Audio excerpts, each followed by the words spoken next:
Good morning, everyone. My name is Jameson, and I'm in front of the camera today because I believe I've stumbled upon a method of living, or a practice of living, that has helped me become a happier person.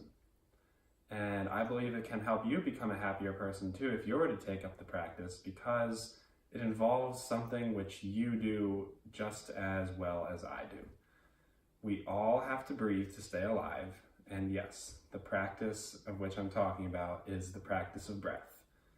And you might be curious as to why I think the practice of breath can help any human become more alive and therefore more perceptive of the present moment and therefore more okay and more willing to throw up their hands to say, it's okay, we're just alive here.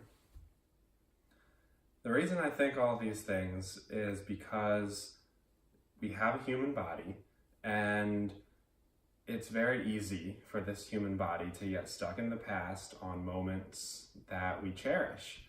And it's also very easy to get caught up in the future and wonder how all of the actions we're doing right now are going to affect the future, and it's really easy to just get caught on those two opposites. But what we're actually living is the present moment. And it's very easy to get lost in the past or the future and to ignore the present moment. Now, why might the breath help you stay in the present moment? It's very simple. Because the nervous system that you have, it's innate to the human body. The nervous system interprets the world around you. And the breath is actually the bridge. It's the connection between the body and the mind. And if you have a more heightened, more alert nervous system, or a more sensitive nervous system, you're going to be sensing the world around you in a more clear way. And why does the breath do that? The breath can help you tune your nervous system. It actually is linked to the nervous system. It activates the flow of energy through your body. Similar to when you're doing a physical activity that involves heavy breath, say exercise, you're going on a run. Well, you don't breathe the same as when you're eating breakfast. And when you're sleeping, you certainly don't breathe the same as when you're eating dinner. There are so many different activities that we do throughout the day that require different cycles or different rhythms of breath.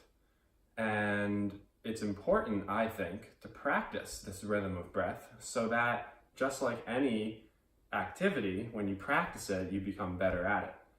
And why would we want to practice the breath? Again, so that we can remain focused in the present moment and not worry about the past or the future. So, I've come up with a little practice, and I really hope it helps you because it's helped me.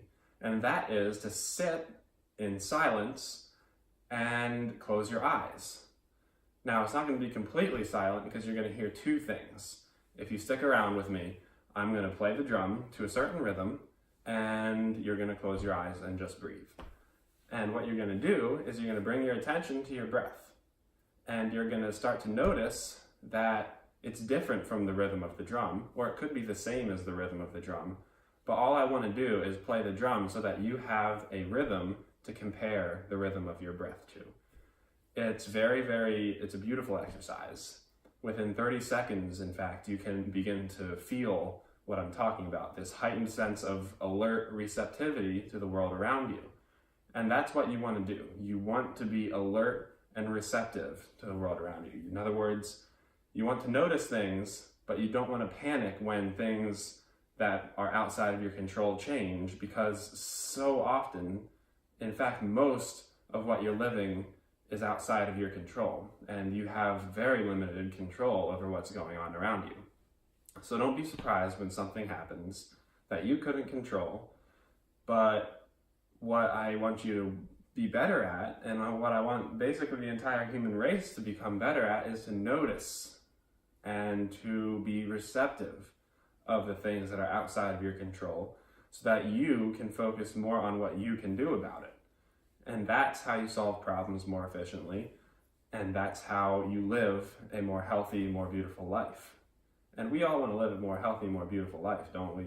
We don't really want to share the feelings of stuckness, or we don't necessarily like to run up to someone and say, hey, I had a terrible day. We want to say, hey, I had a great day. And hey, I had a great morning. I noticed a few things, I learned a few things, and here they are. They might help you now. So as we enter this time of reflection on our breath and paying attention to our breath, it's really all we're going to do is simply shift the attention from the world around us to the world inside of us, where there are lungs and a diaphragm and a brain, and we're just going to notice how we breathe. And I really hope that you can feel better after this, and I think you will too if you stick around for it. So I am going to begin to play the drum, and you are going to begin to simply breathe with your eyes closed. It really helps. The world inside of you is inside of you, and the world outside of you is outside of you. When you close your eyes, you really can't see the world outside of you. So just close your eyes. Take a deep breath in through your nose, in through your mouth, whichever way you feel most comfortable breathing. And then out. Exhale it all. And then breathe in again. And then exhale. So I'm going to begin to play the drum now, and you can just continue to breathe with your eyes closed.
Just a little bit different, huh? It really puts you in the present moment, and it really makes you hyper aware to everything that's going on around you. Once you open your eyes back up after a couple minutes of focused breathing with the eyes closed, it really truly transforms the world around you.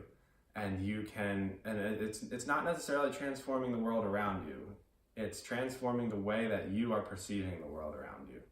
And it's a beautiful thing because it really allows you to remain centered and grounded in the present moment.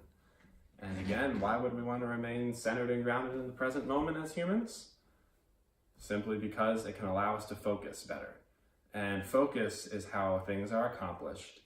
And focus is how you remain channeling your energy at one particular task right in front of you. It allows that task and nothing else to be focused on. So if you have a test coming up that you need to study for, you could maybe take a couple of minutes and simply close your eyes and breathe. If you have a great big presentation coming up, you could simply take a couple minutes, close your eyes, take a few deep breaths. It's really all it takes to center yourself. And there are other methods to center yourself and remain in the present moment too, but this is a big one, and it applies across the board. because every single human being has to breathe to stay alive, but not every single human being is going to breathe better to live better. So I want to encourage you to breathe better so that you can live better, and so that you can share with others your better version of yourself.